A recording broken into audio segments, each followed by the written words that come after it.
My name is Rachel Hart, Captain, United States Army.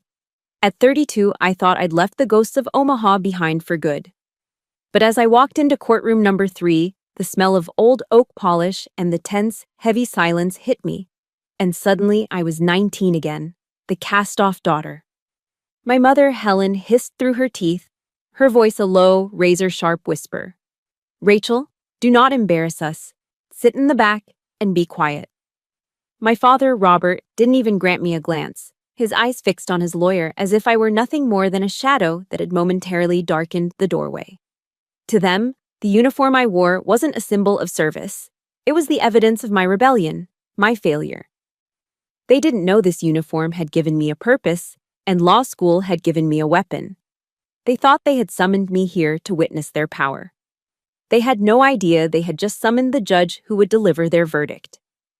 Let me know where you're tuning in from in the comments, hit that like button, and subscribe if you've ever been underestimated by the very people who were supposed to see your worth. The Douglas County Courthouse felt like a tomb. It was a place designed to make you feel small, with its cavernous ceilings and marble floors that echoed every footstep.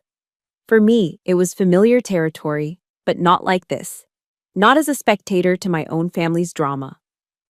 My parents were waiting for me just inside the courtroom doors, standing like two statues carved from disapproval. There was no hug. No, "It's good to see you, Rachel." Instead, my mother's eyes did a quick, critical scan of my Army service uniform, the perfectly pressed jacket, the polished brass on my belt. Her lips thinned into a familiar line of disappointment. My father, Robert, simply gave a curt nod, his gaze already sweeping the room, assessing the audience, ensuring their performance of wealth and respectability was playing to a full house. "The back row," Helen whispered, her voice laced with that old, familiar shame. She gestured with a flick of her wrist towards a wooden bench near the exit. "By the door. Just try to look normal, at least." That one sentence, "try to look normal," was the story of my childhood. It was a dagger she'd sharpened over years of telling me I was too loud, too intense, too different. Never enough. The irony was suffocating. Here I stood, an officer in the U.S. Army, a symbol of discipline and honor, being treated like a troubled teenager they were trying to hide.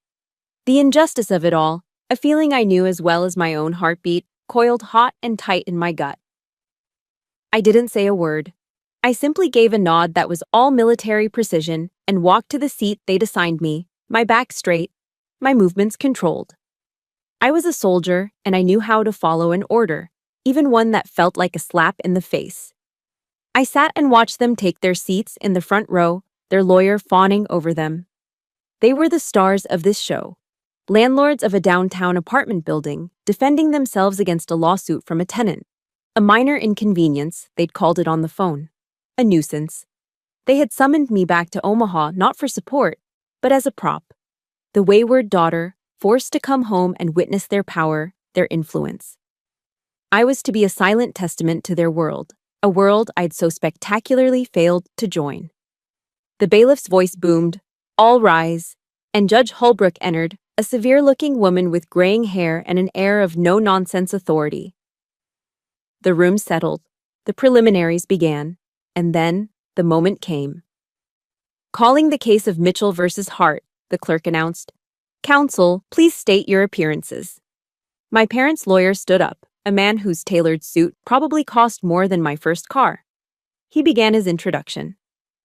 But as he spoke, I rose from my seat in the back of the room. I didn't rush. I let every step be deliberate. The sound of my low-quarter dress shoes clicked against the tile, a steady rhythmic beat in the dead silence of the courtroom. Click, click, click. It was the sound of a challenge. I walked right past the front row, right past the parents who had tried to make me invisible. I felt their eyes on me, burning with confusion. I reached the defendant's table where a tired-looking woman, Claire Mitchell, sat alone. I placed my leather briefcase firmly on the table beside her, the latch clicking open with a sharp, definitive sound. I looked directly at Judge Holbrook. "Your Honor," I said, my voice clear and steady, carrying easily through the stunned room. Captain Rachel Hart, representing the defendant, Ms. Claire Mitchell. The silence that followed was absolute. It was beautiful. I saw my mother's jaw drop, her perfectly painted mask of composure shattering into a million pieces. My father, for the first time all day, stared directly at me. His expression wasn't anger, not yet. It was pure, unfiltered shock. This was the moment of release, the first sweet taste of a victory they never saw coming. Then the shock curdled into contempt. I heard my mother's stage whisper, just loud enough for me to hear, a final desperate attempt to wound me. "You're just a grunt." Before I could even register the insult, Judge Holbrook leaned forward, peering at me over her glasses. Her voice cut through the air like a gavel. "Captain Hart? From the JAG Corps?" I stood a little straighter. "Yes, Your Honor." A flicker of recognition crossed her face. "I read about your work on that corruption case at Fort Riley. Impressive." That single word, impressive, from the highest authority in the room, was more powerful than any comeback I could have imagined. It was a validation that stripped my parents of all their power. It landed like a physical blow, and I saw my father flinch. They had spent a lifetime framing me as their personal failure, only to have the outside world, the world that mattered, see me as a success. The absurdity of their judgment was laid bare for everyone to see. The trial itself was a clinical execution. I presented my case not with emotion, but with facts, logic, and irrefutable evidence. My military training had taught me to be precise, to leave no room for error. One by one, I dismantled their defense. "Permission to present Exhibit A, Your Honor." On the large screen, a photo appeared, a wall in Claire Mitchell's apartment, covered in a spiderweb of toxic black mold.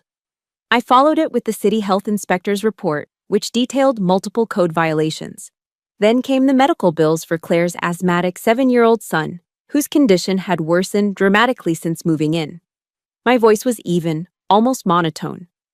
I quoted the Nebraska Uniform Residential Landlord and Tenant Act, chapter and verse. Every word was a bullet aimed at their carefully constructed facade of lies. I watched as their lawyer scrambled, as my father's face turned from pale to a blotchy red, as my mother's composure dissolved into barely concealed panic. When Judge Holbrook delivered her verdict, it was swift and brutal. She found in favor of Claire Mitchell, ordering my parents to pay for all medical bills, all relocation costs, and punitive damages.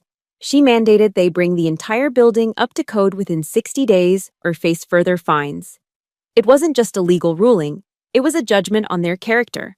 I had used their world, the law, and my world, the discipline and honor they despised, to hold them accountable. I had taken the very thing they considered my failure and turned it into their defeat. I calmly packed my briefcase, gave Claire's shoulder a reassuring squeeze, and turned to leave. I didn't look at my parents. I didn't need to. I could feel the weight of their humiliation from across the room. As I walked out, the heavy oak doors closing behind me, I wasn't just leaving a courtroom.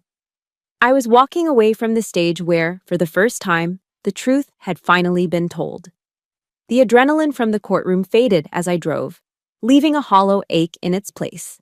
Victory felt empty, more like an autopsy of a family long dead than a celebration. My mind, free from the trial's strategic demands, drifted back. It wasn't nostalgia. It was a plunge into the cold waters where the first wounds were made. The map of scars that led me to that courtroom began to unroll. It started, as it so often did, with a dress. I was 17, and in the spring of senior year, only prom mattered. My sister, Melissa, 2 years younger but already the radiant center of our family's universe, was giddy. My mother, Helen, had spent a Saturday boutique hopping with her, buying a stunning deep blue gown that shimmered like something from a movie. A few days later, I asked, "Mom, can we look for a prom dress for me this weekend?" She didn't look up from her magazine. "Oh, honey, don't be silly," she said, her tone breezy, dismissive. "You can wear Melissa's from last year. Besides, you don't care about all that fussy stuff, do you?" Her words were a verdict. My desires were irrelevant, my interests predetermined by her. "You don't care." I was the serious, studious one, so it was decided I didn't deserve to feel beautiful. I remember holding up the dress she meant, a pale pink, frilly thing that fit Melissa perfectly. On me, it was too wide in the shoulders, too short in the waist. The fabric felt cheap and foreign. I was an imposter, a second-hand daughter, feeling both invisible and conspicuous at once. I never went to my senior prom. That night, while my classmates danced under glittering lights, I sat in my room under the glow of a single lamp, reading a book on the military history of the Punic Wars. It was my first, quiet act of rebellion. If they wouldn't let me into their world, I would build my own. That quiet rebellion solidified into a concrete plan a year later, on the day of my high school graduation. I had worked relentlessly for a diploma with high honors.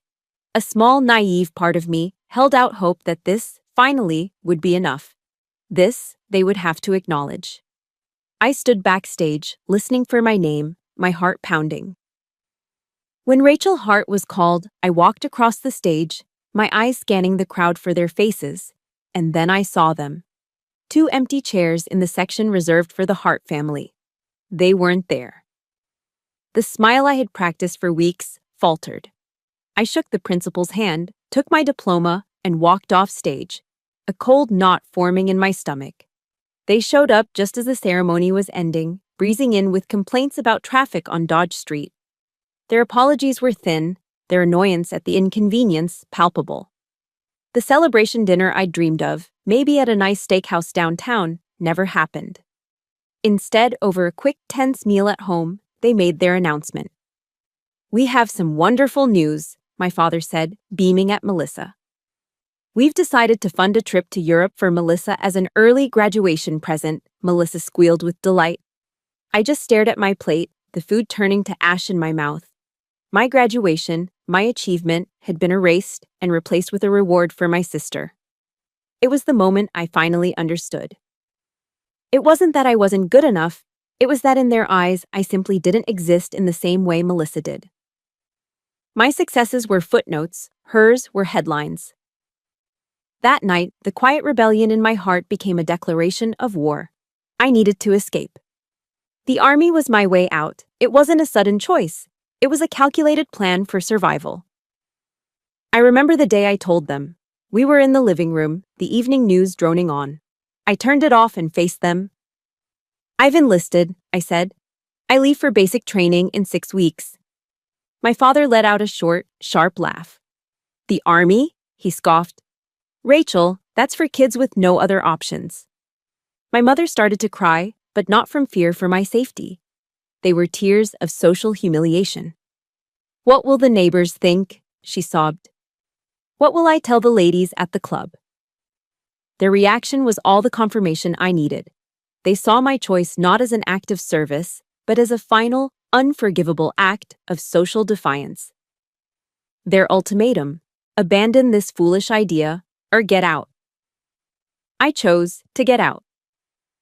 They packed a single suitcase for me and left it on the front porch, a final act of dismissal. As I walked away from that house, I didn't look back. They thought it was a punishment. To me, it was my liberation day. I was finally free to find a family built on merit and camaraderie, not on blood and contempt. Through all those dark memories, there was always one point of light, one anchor in the storm. My grandfather, William Hart. A retired Marine Master Sergeant, a man forged from steel and quiet integrity. He was the only one who ever truly saw me. While my parents saw a difficult, unfeminine daughter, he saw a warrior's spirit. He was the one who taught me how to properly handle a rifle in the fields behind his farmhouse. He didn't tell me stories about princesses. He told me about the battles of Belleau Wood and Iwo Jima, about honor, courage, and commitment. When my parents refused to buy me a book I wanted, he would slip a worn $20 bill into my hand and whisper, "Don't ever let anyone tell you you're not smart enough, kiddo." His praise was rare, but when it came, it was solid gold. If you've ever had that one person in your life who saw your true worth when no one else did, hit the like button for them and tell me in the comments what made them so special. Sometimes one person is all it takes. I remember the last time I saw him. just days before I shipped out to Fort Jackson. He drove out to my tiny apartment, his old Ford pickup rattling to a stop. He didn't say much. He didn't have to. He just wrapped me in a hug that smelled of sawdust and Old Spice, a hug that felt more like home than my parents' house ever had. He held me tight, and his voice was a low rumble in my ear. "Live a life of honor, Rachel," he whispered. "Make me proud." That memory, his voice, his unwavering belief in me, that became my compass. It was the code I lived by through every grueling day of basic training, every lonely night in law school.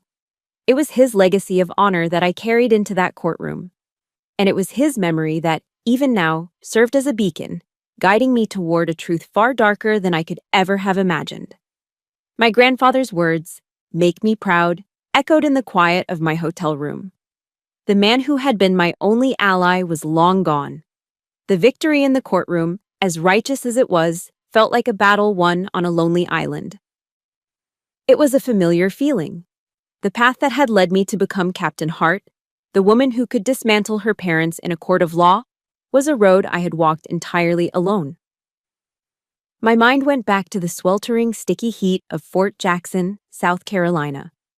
Basic training was a culture shock designed to break you down and build you back up in the Army's image. The air was thick with the scent of pine needles and sweat.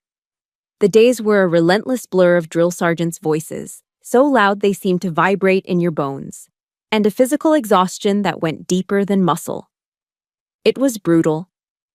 And for me, it was a sanctuary. While other recruits cried in their bunks at night, homesick and overwhelmed, I felt a strange sense of peace. For the first time in my life, the rules were clear, and they applied to everyone equally. No one cared who your parents were or where you came from. Your worth was measured in tangible things: your ability to scale the obstacle wall, the tightness of your shot group on the rifle range, the perfect hospital corners on your bunk. The harsh, unforgiving meritocracy of the military was a relief, a blessed escape from the arbitrary emotional cruelty of my family. I remember one night, on fire watch, mopping the barracks floor at 3 a.m. The world was silent except for the rhythmic slosh of the mop and the snores of 50 other women. I was tired, my arms ached, and I had to be up for PT in 2 hours. And I smiled. It was a genuine, heartfelt smile. This was hard, miserable work. But it was my work. It was a task I had been given, a responsibility I was meeting. It was real. No one could dismiss it, belittle it, or take it away from me. That feeling propelled me forward. The road from private to officer was long and paved with sacrifices no one back home ever saw. While serving on active duty, I used the Army's tuition assistance program to take night classes at a community college near my post. I remember countless nights fueled by cheap coffee and sheer will, hunched over a textbook with a tiny flashlight after a 12-hour day of training exercises, my uniform still smelling of dirt and gunpowder. There were moments of doubt, of profound loneliness.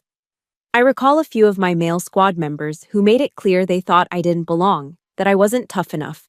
They'd make snide remarks, just loud enough for me to hear. But I had learned long ago that arguing with people like that was a waste of breath. My grandfather had taught me that actions speak louder than words. So, I used their condescension as fuel. I didn't argue back. I just ran faster during morning formation.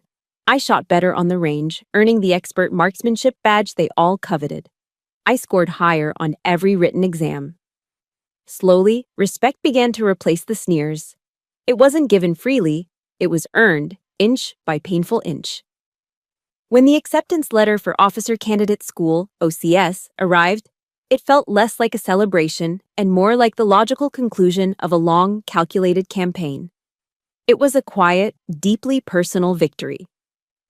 The day I stood in my dress uniform and had the gold bars of a second lieutenant pinned on my shoulders, I didn't call my parents. I knew they wouldn't understand the journey, the sweat and the exhaustion represented by that small piece of polished brass. Or worse, they simply wouldn't care. The loneliest years were when the Army sent me to law school, back to Omaha of all places, to attend Creighton University on their dime. I was in my hometown, surrounded by familiar streets, but I was an island. I lived in a small, off-campus apartment and kept my head down, focusing only on my studies. One night, deep in a pit of exhaustion and feeling the weight of my isolation, I was scrolling through videos online, looking for anything to distract me. I stumbled upon a TED Talk by a researcher named Brené Brown. I listened as she spoke about vulnerability, about courage and shame. And then she said a sentence that hit me like a lightning strike. Vulnerability is not weakness, it's our most accurate measure of courage. In that moment, something inside me shifted. All the years I'd spent trying to build armor to hide the wounds my family had inflicted suddenly seemed wrong. I saw that those scars weren't things to be ashamed of. They were the source of my strength. The constant feeling of being an outsider was what forged my independence. The hunger for fairness was what drove my pursuit of justice. The pain of being unseen was what made me so determined to see and fight for others. My past wasn't a curse. It was a forge. It had hammered and shaped me into the weapon I had become. That realization was liberating. It severed the last invisible cord that tied my self-worth to my parents' approval. The ringing of the phone in my hotel room jolted me back to the present. The silence after the victory was heavy, oppressive. I looked at the caller ID, Colonel Miller, my commanding officer in the JAG Corps. I braced myself for a lecture about making waves. I answered, my voice professionally level. "Captain Hart." "Hart," he said, his voice calm and steady. He didn't ask for details about the trial. He didn't need to. "I heard you were stirring things up back home. Good work." There was a brief pause. "Just remember, whatever happens, the Corps has your back. We're proud of you." He hung up. I stood there, holding the phone, the silence of the room no longer feeling empty. Those 4 simple words, "We are proud of you," were the words I had longed to hear from my own father my entire life. They were a validation he was incapable of giving, offered freely by a man who knew me only through my service and my honor. A slow warmth spread through my chest, pushing back the cold ache of the past. In that moment, I understood. I had lost a family defined by blood and obligation. But along the lonely road, I had found another one. A family forged in shared purpose, built on a foundation of honor, respect, and loyalty. And that family was unbreakable. The warmth from Colonel Miller's words lingered long after the call ended, a small, steady flame in the cold cavern of my hotel room. For the first time in what felt like a lifetime, a piece of the armor I'd so carefully constructed around myself seemed to melt away. "We're proud of you." It was a simple phrase, yet it was the validation I had spent my entire life craving and had finally given up on hearing. Maybe, I thought, this was the beginning of a new chapter. Maybe the war was finally over. Then, my phone rang again. It was an unknown number, a local Omaha area code. I almost let it go to voicemail, but some instinct made me answer. "Captain Hart?" The voice on the other end was deep, aged, and carried the careful diction of a bygone era. "This is she," I answered, my tone shifting back to professional caution. "My name is Henry Bradford," the man said. "I was your grandfather's attorney, Master Sergeant William Hart." A jolt went through me. My grandfather had been dead for 12 years. "I'm sorry, his attorney. His estate was settled a long time ago." "Yes, for the most part," Bradford said, and I could hear a rustling of papers. "But there is a matter of a highly sensitive and urgent nature pertaining to his will that your parents were never made aware of. I believe it is imperative that we meet immediately." His tone was not that of a typical lawyer handling a dry administrative task. It was laced with an urgency, a tightly controlled anxiety that set my teeth on edge. A knot of unease began to form in my stomach, replacing the warmth that had been there moments before. The next afternoon, I found myself in Omaha's historic Old Market, a district of cobblestone streets and beautifully preserved brick buildings. Bradford's law office was on the second floor of one of them, a time capsule of dark wood, leather-bound books, and the faint, sweet smell of old paper. Henry Bradford himself was a man who looked to be in his late 70s, with kind eyes that held a deep-seated weariness. After a polite but brief greeting, he got straight to the point. He slid a thick, cream-colored envelope across his mahogany desk. Your grandfather was a very perceptive man, Captain. He began with a sigh. He knew your parents, specifically their relationship with money. He said they saw the world through a dollar sign, and he worried they would use that to control you. He let that sink in before continuing. So, 12 years ago, he secretly established a trust fund for you, $50,000. I was stunned into silence. The terms were specific, Bradford explained. The funds were to be released to you only when you had achieved a significant professional milestone, entirely without their help.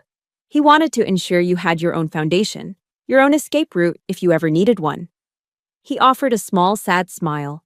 Becoming a captain and a lawyer in the United States Army JAG Corps. I think it's safe to say you've more than met the condition.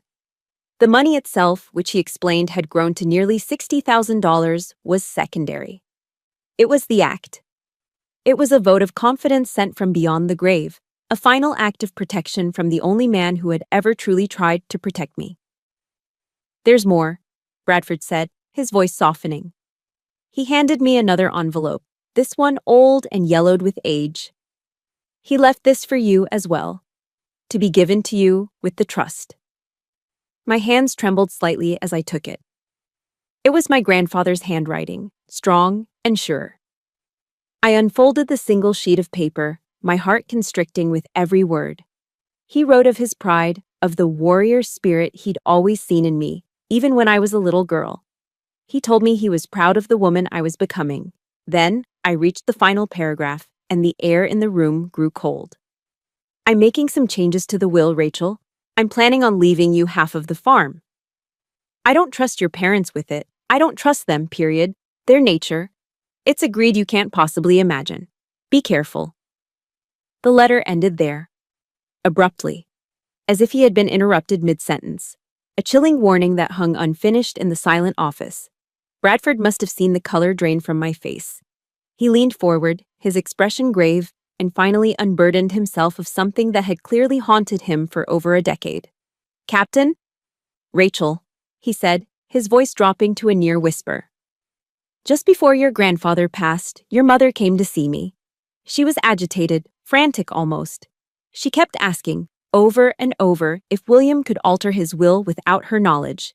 She wanted to know if a change could be made that would bypass her and your father. He paused, taking a deep breath. And then he died. The official report said heart failure, but it was too convenient. He'd had a full physical the week before. His doctor told me he was healthy as a horse. His death right then stopped any changes to the will from being finalized. I stared at him, my mind racing, connecting dots I never wanted to connect.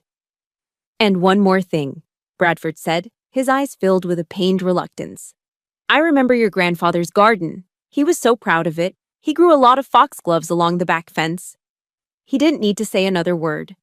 The legal training, the long nights studying forensics and toxicology, it all came rushing back in a single, horrifying wave. Foxglove.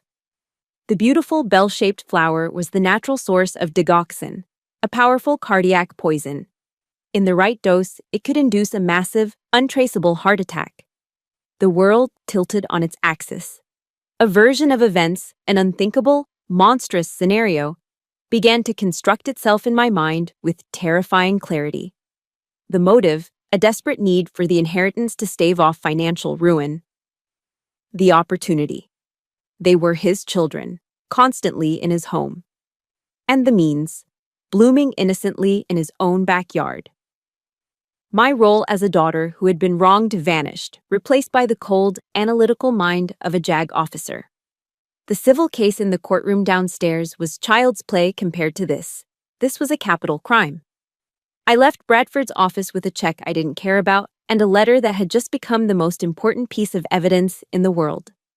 The question that had defined my life, why didn't my parents love me, was suddenly eclipsed by a far more terrifying one. Could my parents be murderers? Walking out of Henry Bradford's office, the daughter who had mourned her grandfather was gone. In her place stood a United States Army captain with a mission. The grief in my stomach had solidified into a cold, hard resolve. The question was no longer a phantom of horror, it was an objective. I had a hypothesis, and I needed to confirm or deny it with actionable intelligence. Back in the sterile anonymity of my hotel room, I didn't weep or rage. I opened my government-issued laptop and began to formulate a plan of action, the same way I would for any military operation. Mission: confirm or eliminate the homicide hypothesis.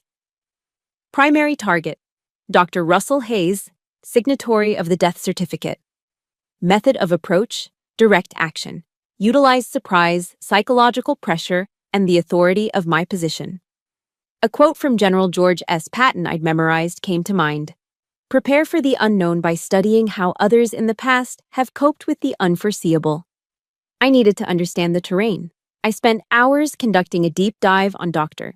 Hayes, scanning 12 years of public records for any red flags, sudden changes in financial status, professional trouble, personal instability. I needed to understand the man before I confronted him. The next morning, I found his clinic in a quiet suburban medical park. He was older now, frail, with thin white hair and a tremor in his hands. He looked more like a kindly grandfather than a co-conspirator. I didn't introduce myself as Rachel Hart. My name was a liability. I walked into his office, closed the door, and stood before his desk in my full Class A uniform. The uniform was my armor and my weapon. It projected authority. Dr. Hayes, I began, my voice even and devoid of emotion. I am Captain Rachel Hart, Judge Advocate General's Corps. I'm reviewing certain service-related death certificates for irregularities. His face paled. I placed a copy of my grandfather's death certificate on his desk. I let him look at it. Let the memory and guilt percolate. Then I asked one simple, direct question. My voice as cold and sharp as a scalpel. Doctor, is there anything in this report you'd like to amend? It was all it took. The dam of his denial, maintained for over a decade, shattered. The old man slumped in his chair and began to sob, his shoulders shaking with the force of a long-imprisoned truth. Through tears of guilt, the whole story poured out. He told me how my father, Robert Hart, had come to him just hours after William's death, with a briefcase full of cash and veiled threats about his influential friends on the state medical board. Facing his own financial troubles, the doctor had folded.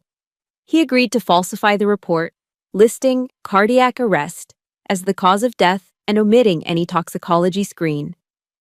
But the guilt, he whispered, had been a cancer on his soul. As his confession subsided, he fumbled with a key and unlocked a drawer. From a dusty file, he produced a single sheet of paper. I couldn't bring myself to destroy it, he stammered, sliding it across the desk. It's the original toxicology report. I ran it before your father got to me. I picked it up. There it was, in black and white. Lethal levels of digoxin. It was the first concrete piece of evidence, the first bullet in a war I was now determined to win. With the doctor's sworn affidavit and the report, I went to see the Douglas County District Attorney, a tough, no-nonsense woman named Catherine Morris. She listened to my story with a grim, unwavering focus. When I finished, she nodded slowly. The doctor's testimony is a breakthrough, Captain, she admitted, but it's circumstantial. His confession implicates your father in a cover-up, but it doesn't place the poison in their hands. A good defense attorney will paint the doctor as an old man trying to save himself. She leaned forward, her eyes locking onto mine. I need something that ties them directly to the act. A confession, physical evidence, a witness. Without a direct link, a jury will have reasonable doubt. I understood. Justice required more. I needed an asset on the inside. I needed my secret weapon. A weapon my parents had created, one they would never see coming. My sister, Melissa. That night, I met her at a small, all-night diner far from our parents' neighborhood. She walked in, defensive, her arms crossed over her chest. Before I could speak, she started in with the lines our parents had fed her for years. What do you want, Rachel? Haven't you done enough? Coming back here, suing them, humiliating the family. I let her finish. I didn't argue. I simply slid a folder across the sticky tabletop. Read this, I said quietly. Inside was a copy of our grandfather's letter and the sworn confession of Dr. Russell Hayes. I watched as her rehearsed anger dissolved, replaced by confusion, then dawning horror. Her face went slack, her skin ashen under the diner's fluorescent lights. The world our parents had built for her was fracturing right before my eyes. When she looked up, the arrogance was gone, replaced by a terrified vulnerability. What? What is this? This was the critical moment. This wasn't a family chat, it was a recruitment. I didn't ask, I assigned. Melissa, this isn't about you and me anymore, I said, my voice low and firm. This is about Granddad. He was murdered. You can continue to live in the comfortable lie they've built for you, or you can help me get justice for the one person in this family who ever actually cared about us. I reached into my bag and placed a small device on the table, a digital voice recorder no bigger than a keychain. Your mission, should you choose to accept it, I said, my eyes holding hers, is to search our father's old records. He keeps everything in boxes in the attic. Financial statements, journals, anything from that time. I need intelligence, Melissa. Anything that proves they were desperate. She stared at the recorder as if it were a snake, trembling, torn between a lifetime of loyalty and the horrifying truth. But in the depths of her frightened eyes, I saw it. A flicker of her own buried resentment, a glimmer of conscience. The recruitment was complete. The hours I spent waiting for Melissa's call were the longest of my life.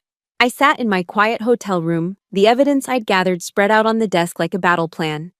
But the most critical piece of intelligence was still missing. I was asking my sister, who had spent her entire life sheltered and protected, to infiltrate enemy territory and face the ugliest truth imaginable. Every passing minute was a fresh wave of anxiety. What if she lost her nerve? What if they came home early? What if this was all a terrible mistake? As I later learned, Melissa waited until the engine of our parents' Mercedes faded down the street. They were off to a charity gala, a perfect evening to polish their public image of benevolence and class. The irony was suffocating. With her heart pounding against her ribs so hard she could feel it in her throat, she made her way to the attic. The pull-down stairs groaned in protest as she ascended into the dark, dusty space that held all our family's forgotten history. The air was thick with the smell of old wood, decaying paper, and mothballs, the scent of buried secrets. A single, bare bulb cast long, dancing shadows across stacks of old furniture and forgotten childhood toys. Her mission target was a row of cardboard file boxes against the far wall, neatly labeled by year. Old financials. Every instinct screamed at her to turn back. It felt like a betrayal, a sacred violation. Our mother's voice echoed in her mind, a phantom whisper scolding her for being ungrateful, for snooping. But then another image pushed it aside. Our grandfather's kind, crinkling eyes. The memory of his warmth, of his quiet strength. This wasn't for her. This was for him. She was his soldier now. She started with the box labeled 2012. Her hands trembled as she lifted the lid. Inside, she found exactly what I had hoped for and what she had dreaded. It wasn't a record of wealth and success. It was a paper trail of desperation. Stacks of bank statements with shockingly low balances. A flurry of letters from creditors, their language growing more aggressive with each page. Final notice. Past due. There were documents outlining failed investments and a second mortgage on their home that was on the brink of foreclosure. The life of luxury Melissa had always known. The European trips, the designer clothes, the effortless comfort, it had all been a lie. A carefully constructed illusion teetering on the edge of collapse. The motive for murder was no longer a shadowy hypothesis. It was stark, cold, and calculated, laid out in black and white. They didn't just want Granddad's inheritance. They needed it to survive, to maintain the facade that was more important to them than life itself. Greed wasn't just a character flaw, it was a desperate, cornered animal. Digging deeper, near the bottom of the box, her fingers brushed against something that didn't belong. It wasn't a financial file. It was a small leather-bound notebook, the kind our mother always used for her gardening notes. Melissa almost dismissed it, but a cold premonition made her open it. The first few pages were exactly what she expected. notes on pruning roses, the best fertilizer for hydrangeas. Our mother's elegant looping script filled the pages. But then she turned to the section on foxgloves. The handwriting changed. It became smaller, more meticulous, unnervingly precise. She described in chilling detail the process of extracting the plant's potent chemical, digoxin. She noted the exact dosage required to induce cardiac arrest in a man of our grandfather's age and weight. She even made notes on how the symptoms could be easily mistaken for natural causes by an overworked or careless physician. It was a clinical, dispassionate recipe for murder. Melissa felt a wave of nausea. Her hands were shaking uncontrollably. She flipped to the very last page. There, a final entry, dated the day our grandfather died, was written in our mother's hand. Mission accomplished. William passed peacefully. Now, we can finally begin again. The world spun. This wasn't a gardener's journal. It was the logbook of a monster. The confession of a cold-blooded killer. Melissa scrambled out of the attic, gasping for air, the notebook and a handful of bank statements clutched to her chest. She ran from the house as if it were on fire, her heart threatening to burst. She met me at our designated rendezvous point, a deserted corner of a park. She didn't say a word. She just placed the evidence on the picnic table between us. I stared at the notebook, at our mother's familiar, beautiful handwriting detailing the murder of her own father. The last of my doubts, the last sliver of hope that this was all some horrible misunderstanding, evaporated. A coldness spread through me that had nothing to do with the night air. These people were not my parents, not anymore. They were predators who wore their faces. I looked up at Melissa. She was trembling from head to toe, but her eyes, for the first time, held a new kind of fire. The sheltered, spoiled girl was gone. In her place was a woman who had stared into the abyss and hadn't looked away. "What do we do now?" she whispered, her voice hoarse. I reached across the table and took her hand. It was ice cold, but she squeezed back with surprising strength. "We do the right thing," I said, my voice steady and clear. "We end this." If you've ever had to make a tough choice to stand for what's right, even when it was painful, hit the like button for that moment of courage. And tell me in the comments, who was the person that stood by your side? Together, we walked to my car. As I started the engine and pulled out onto the road, heading toward the district attorney's office, I knew we had crossed a point of no return. We had chosen justice over blood. We had chosen honor over family. District Attorney Catherine Morris moved with the speed and precision of a predator closing in. Armed with Melissa's discovery, the gardener's notebook that was, in fact, a murderer's ledger, she secured the arrest warrants within hours. That night, Melissa and I sat in an inconspicuous rental car parked at the end of the street where we grew up. We watched the house, a place that had been both a palace and a prison, now just a silent stage for the final act. It was surreal, watching the familiar, quiet suburban street transform into a crime scene. The first police cruisers arrived without sirens, their red and blue lights flashing silently, painting eerie, dancing colors across the manicured lawns and pristine facades of the neighborhood. We watched as officers approached the front door. We saw the lights inside flick on. And then, we saw them. Our parents, still dressed in the expensive clothes they had worn to the charity gala, our father in his tailored tuxedo, our mother in her glittering evening gown, were escorted out in handcuffs. The masks of composure and social grace they had worn their entire lives shattered in an instant. Their faces were a grotesque mixture of shock, confusion, and indignant rage. As they were being led to separate cars, our mother's head snapped around, her eyes scanning the dark street until they found our vehicle. She couldn't have seen us clearly, but she knew. She screamed my name, a raw, guttural shriek of pure hatred that ripped through the quiet night air. It was a sound that would haunt me forever. It was both agonizing and, in a strange, terrible way, validating. It was the sound of a liar finally being exposed. The story exploded like a bombshell across Omaha. The empire of respectability our parents had spent a lifetime constructing crumbled to dust overnight.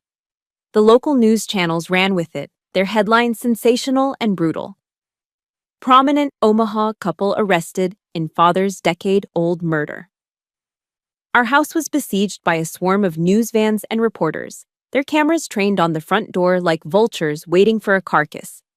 Through it all, I remained silent. The Army's Public Affairs Office, at my request, handled the media, issuing a single, terse statement confirming my cooperation with the investigation and declining any further comment. My silence, my adherence to military protocol, stood in stark contrast to the frantic, contradictory denials issued by the high-priced defense attorney our parents had hired. He tried to paint me as a vindictive, disgruntled daughter, a failed child seeking revenge. He tried to paint Melissa as a weak, easily manipulated pawn in my game. The media ate it up. But in the court of public opinion, our disciplined silence made us look credible, while their loud protests sounded like the desperate flailing of the guilty. The 6 months leading up to the trial were a grueling preparation for war. Melissa and I worked closely with Catherine Morris and her team. We spent countless hours in sterile conference rooms, recounting memories, verifying timelines, and preparing for the brutal cross-examination that we knew was coming. For Melissa, it was an excruciating process. Every session forced her to confront another layer of the lifelong manipulation she had endured. She had to relive every lie, every instance of favoritism, and see it for what it was, a tool to control her. But with each painful memory she unearthed, she grew stronger, her resolve hardening from fragile glass into tempered steel. For me, it was a mission. I approached the case with the dispassionate precision of a JAG officer. I organized the evidence, cross-referenced financial statements with the timeline of our grandfather's declining health, and built a fortress of facts that would be impossible to breach. I was no longer a daughter confronting her parents. I was an officer of the court preparing to uphold the law, no matter the personal cost. The night before the trial was set to begin, I found Melissa in her apartment, pacing anxiously. The weight of what we were about to do was settling upon her. We were about to willingly destroy our own family in the most public way imaginable. I walked over to the small bookshelf in her living room. On it sat an old, leather-bound King James Bible, our grandfather's. I picked it up, its worn cover familiar in my hands, and opened it to a passage he had once underlined. I showed it to her. Luke, chapter 8, verse 17. "For there is nothing hidden that will not be disclosed," I read aloud, my voice quiet but firm, "and nothing concealed that will not be known or brought out into the open." Melissa stopped pacing and looked at me, her eyes shining with unshed tears. "I'm scared, Rachel." "I know," I said. "Courage isn't about not being scared. It's about doing what's right anyway." I closed the Bible. "Everything is about to come into the light, Melissa. We just have to be brave enough to watch." The next morning, I did not dress in civilian clothes. I stood before the mirror and methodically put on my Army service uniform, the formal ASU, with its crisp blue jacket, polished brass, and rows of ribbons I had earned. This was a deliberate choice, a declaration. I was not walking into that courtroom as a daughter seeking vengeance. I was entering as Captain Rachel Hart, an officer who had sworn an oath to support and defend the Constitution of the United States. My uniform was my armor. It was a physical representation of the values I had chosen to live by: loyalty, duty, respect, honor. Values my parents had twisted and perverted. As I walked down the courthouse hallway, I saw them standing with their lawyer, their faces pale and drawn. I walked past them without a glance, Melissa at my side. My eyes were not on them. They were fixed on the American flag that stood in the corner of the courtroom. The final battle had begun. The trial unfolded exactly as Catherine Morris had planned, a methodical, relentless dismantling of my parents' carefully constructed world. It was like watching a master strategist execute a flawless campaign. Henry Bradford was the first to take the stand, his testimony painting a clear picture of a frantic Helen Hart, obsessed with her father's will just days before his death. Then came Dr. Hayes. He was a broken man on the witness stand, his voice trembling as he confessed his role in the cover-up, presenting the original toxicology report that showed lethal levels of digoxin. Every word he spoke was another nail being hammered into my parents' legal coffin. I watched them at the defendant's table. The initial arrogance and confident smirks they'd worn on the first day had long since evaporated. Now, they just looked small, their tailored suits unable to hide the panic that radiated from them. Their defense attorney did his best, objecting and posturing, but he was like a man trying to stop a tidal wave with a bucket. Against the weight of the facts, his efforts were futile. Then it was Melissa's turn. The entire courtroom seemed to hold its breath as she walked to the witness stand. She looked so small and fragile in a simple blue dress, a stark contrast to the imposing formality of the court. But when she began to speak, her voice was clear and strong. She told the jury about her childhood, about a lifetime of being manipulated, about the golden cage they had built for her. Tears streamed down her face as she described finding the notebook, the moment her world had shattered, but she never faltered. She looked directly at the jury, and her raw, honest pain was more compelling than any legal argument. When I was called to the stand, the contrast was absolute. In my full uniform, I was the embodiment of discipline and control. I answered every question from the prosecutor calmly, precisely, presenting the facts of my own past not as a tragedy, but as a series of events that led me to this point. Then came the cross-examination. My parents' lawyer approached me like a predator, his voice dripping with condescending pity. "Captain Hart," he began, "isn't it true that you have a long, troubled history with your parents, that you felt they favored your sister?" "My relationship with my parents was complex," I answered evenly. "Complex or resentful?" he sneered. "Isn't it true that you joined the military as an act of rebellion? That this entire spectacle," he said, gesturing around the courtroom, "is nothing more than the elaborate revenge of a bitter, ungrateful daughter?" I didn't look at him. I didn't look at my parents. I looked directly at the 12 men and women in the jury box. "Sir," I said, my voice cutting through the silence, "I am an officer in the United States Army. My loyalty is not to my own resentments. My loyalty is to the truth." A murmur went through the courtroom. The lawyer, flustered, had no further questions. The climax of the trial arrived when Catherine Morris presented her final piece of evidence, our mother's gardening notebook. It was placed under a document camera, and its pages were projected onto a large screen for the entire court to see. The silence was absolute. You could read every word of her elegant, looping script, the notes on roses, and then the chilling, meticulous recipe for murder, the dosage calculations, the notes on masking the symptoms, and finally, the last entry, projected for all to see. Mission accomplished. William passed peacefully. Now, we can finally begin again. A collective gasp went through the gallery. Melissa's quiet sobs were the only sound in the room.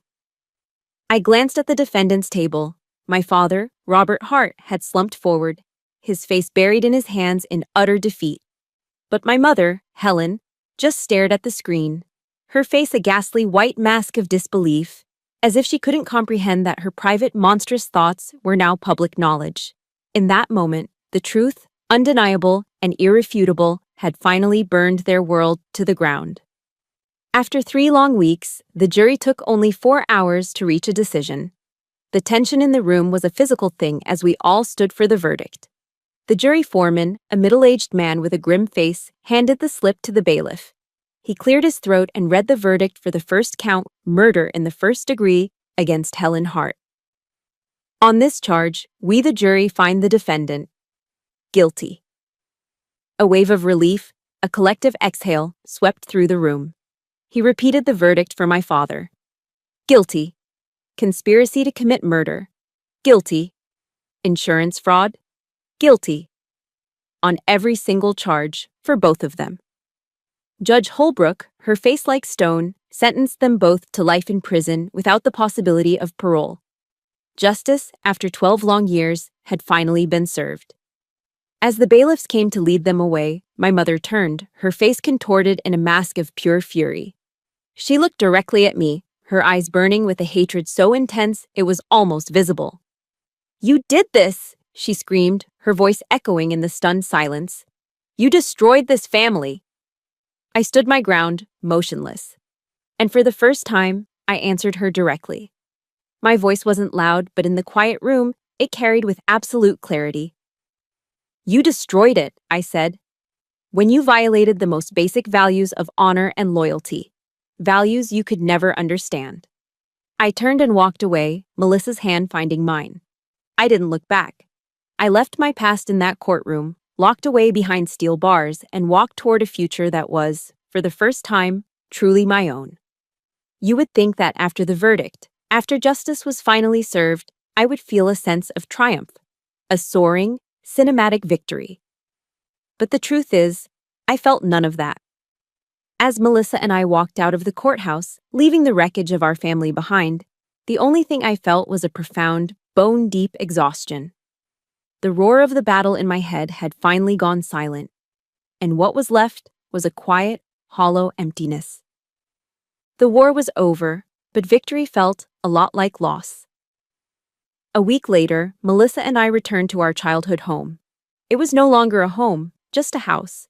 A cold, sterile museum of a life that was now over. We were there to pack up what was left, to sort through the physical remnants of our fractured past. The task felt monumental. Every object we touched, from a dusty photograph to a chipped coffee mug, was a landmine of memory, both good and bad. Melissa wept. She cried for the parents she thought she had, for the happy memories now tainted by an ugly truth. I couldn't cry. I just moved through the rooms with a methodical, detached efficiency, placing items into boxes labeled keep, donate, or trash.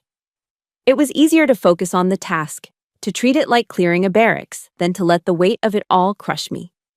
I had won the war for the truth, but I understood the price. I had lost my parents all over again, and this time, it was forever. The letters started arriving from prison a month later. They were written on thin, cheap paper, my mother's elegant script and my father's sharp, authoritative handwriting looking jarringly out of place. I read them, hoping for a flicker of remorse, a hint of accountability. There was none. The letters were masterpieces of manipulation and self-pity. They blamed me for everything. They accused Melissa of being a traitor. They never once mentioned our grandfather's name or the crime they had committed. They were not apologies, they were attacks. Desperate attempts to regain control from behind bars. The old Rachel, the girl who craved their approval, would have been torn apart by those words. But I wasn't that girl anymore. As I read them, I didn't feel the familiar sting of anger or the hot shame of their disapproval. I just felt a deep, profound sadness. During my legal studies, in a psychology elective, I'd come across the work of a therapist named Marcia Linehan and her concept of radical acceptance. It meant acknowledging reality as it is, without judgment, without trying to fight it or change it. It wasn't about forgiveness or condoning their actions. It was about letting go of the fantasy that they could ever be the parents I needed them to be. Sitting there with their venomous words in my hands, I finally understood. I accepted it, radically. My parents were who they were. They were incapable of remorse, incapable of seeing beyond their own selfish needs, and they would never, ever change. I didn't need their apology to move on. My peace was no longer their prisoner. I calmly tore each letter into small pieces and let them fall into the trash. As their only remaining heirs, the entirety of my parents' estate, which after legal fees and asset liquidation amounted to nearly $2 million, was now ours. But as Melissa and I sat in a lawyer's office, looking at the number on a piece of paper, we both felt a sense of revulsion. It wasn't a windfall. It was blood money. It was the price of our grandfather's life. We knew we could never touch a single dollar of it for ourselves. So, we made a decision. Together, we instructed the estate lawyer to use the entire sum to establish a new charitable trust. We called it the Hart-Mitchell Compensation Trust Fund. Its sole purpose was to provide restitution and support to Claire Mitchell and the dozens of other tenants our parents had exploited and endangered over the years. It would pay for repairs, cover medical bills, and help families find safe, decent housing. It was an act of atonement, a way to clean a legacy of greed and transform it into a legacy of justice. The Omaha World Herald wrote a small article about it, calling it an extraordinary act of philanthropy. For Melissa and me, it was simpler than that. It was the only right thing to do. In the months that followed, something beautiful began to grow from the ashes of our old family. The bond between Melissa and me, once frayed by years of competition and misunderstanding, was reforged in the fires we had walked through together. We were no longer the forgotten child and the golden child. We were just two women, two survivors, who had found their way back to each other. That November, we cooked our first Thanksgiving dinner together, just the two of us, in my small apartment. There were no passive-aggressive comments about the dryness of the turkey, no tense arguments over politics, no suffocating pressure to be perfect. There was just the warm smell of roasted food, the easy flow of conversation, and laughter. Real, genuine laughter. Halfway through the meal, Melissa looked at me, her eyes bright with a new kind of purpose. "I've been thinking," she said. "I enrolled in the paralegal certificate program at the community college. Classes start in the spring." I stopped, my fork halfway to my mouth, and just looked at her. She smiled, a little shyly. "I saw what you did, Rachel. In the courtroom, for Claire, for Granddad. I want to do that. I want to help people." A warmth spread through my chest that had nothing to do with the wine or the hot food. It was a feeling of hope, of a future I had never dared to imagine. We had lost the family we were born into, the one defined by obligation and pain. But in its place, we had found something real, something better. We had found each other. The story of the trial and its aftermath, especially the creation of the Hart-Mitchell Trust, rippled far beyond the borders of Omaha. It became a quiet story of integrity in legal and military circles. A few months after the verdict, I received an email from a name I recognized instantly: retired Colonel Diane Kestrel. She was a legend in the JAG Corps, a trailblazer who had shattered glass ceilings and was now running a nonprofit law firm dedicated to helping veterans and their families navigate legal and financial hardships. She had read about my case. She wrote that she wasn't just impressed by my legal skill, but by my courage and my unwavering commitment to honor, even at great personal cost. She offered me a position at her firm. It wasn't just a job offer, it was a calling. For several nights, I lay awake, thinking. The Army had been my savior. It had given me structure, purpose, and a family when I had none. It had forged me into the woman I was. But my fight in that Omaha courtroom had taught me something new. It taught me that the most important battles aren't always fought on distant battlefields. Sometimes the greatest service you can render is to the community you came from, to the people who have no one else to fight for them. After a long and honorable service, I made my decision. I would not re-enlist. I had found a new mission, a new way to serve. A week before I was scheduled to leave Omaha and move to the city where Colonel Kestrel's firm was based, Melissa came to my apartment. She was helping me pack the last of my boxes. She held something in her hand. "I found this," she said quietly. It was tucked inside his old copy of The Old Man and the Sea. It was another letter, another yellowed envelope in my grandfather's strong, familiar script. This one was addressed simply to "My Warrior Girl." My hands trembled as I opened it. It was dated just 2 days before he died. He wrote that he knew about my parents' financial troubles. He had seen the desperation in their eyes, the darkness of their greed, and it had frightened him. He wrote that he had suspected they might try to do something, to him or to his will, and that he had intentionally left a trail of breadcrumbs, the trust fund with Bradford, the first letter, hoping that one day my unbreakable moral compass would lead me to the truth. He said he was sorry he had to leave me to fight this battle alone, but that he knew I was the only one strong enough to see it through. Then I read the final lines, and tears I didn't know I had left began to fall. "They think they can bury you, Rachel. They think they can push you down into the dirt and forget about you. But they don't know that you are a seed. You will grow in the dark. You will push through the soil. The best revenge is not destruction. The best revenge is a life well lived. And you, my girl, you have already won." It was his final blessing. It was the permission I never knew I needed to let go of the fight and simply live. Years passed. I stood at a podium, looking out at a sea of young, eager faces in a lecture hall at Creighton University's School of Law. I was a civilian now, a respected attorney in my own right. In the front row, a woman with a warm, confident smile watched me, a legal pad in her lap. It was Melissa, my firm's most brilliant and indispensable paralegal. I didn't tell the students the salacious details of my own story. They didn't need to know the names or the crimes. But I told them about honor. I told them about loyalty. Not the blind loyalty of blood, but the profound loyalty to the truth. I spoke about the scars we all carry and how the measure of a person is not whether they have them, but what they do with them. Your scars can be a prison, a source of shame and anger that holds you captive for a lifetime, I told them. Or you can let them become your armor. You can let them teach you empathy and use that strength to protect those who have none. Justice isn't just something you argue for in a courtroom. It's a value you live every single day in every small choice you make. The story ends where it began, in Omaha. Melissa and I walked together through the Veterans Memorial Park as the sun began to set.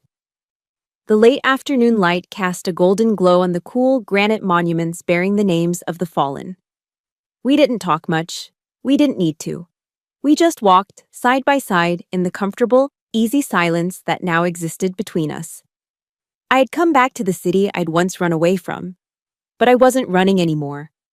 I had returned not as an escapee, but as a builder, a healer. I had faced the darkest ghosts of my family's past and had emerged into the light. I had refused to let their legacy of greed and deceit define my future. Instead, from the ashes of their lies, I had built a new legacy, with my sister at my side, one of honor, of service, and of truth. Standing there, watching the last sliver of the sun dip below the horizon, I felt a deep and abiding peace. The war was finally, truly over. A new dawn was beginning. And so, my story comes to a close. Thank you, truly, for listening and for walking this road with me. My grandfather taught me that the best revenge is a life well lived, and that even when you feel buried, you might just be a seed waiting to grow. I'd love to hear what seeds of strength or hope you are nurturing in your own life. Please share your thoughts in the comments below. If stories of resilience, honor, and finding strength in the darkness resonate with you, please consider hitting the like button and subscribing to the channel. We have many more journeys to share.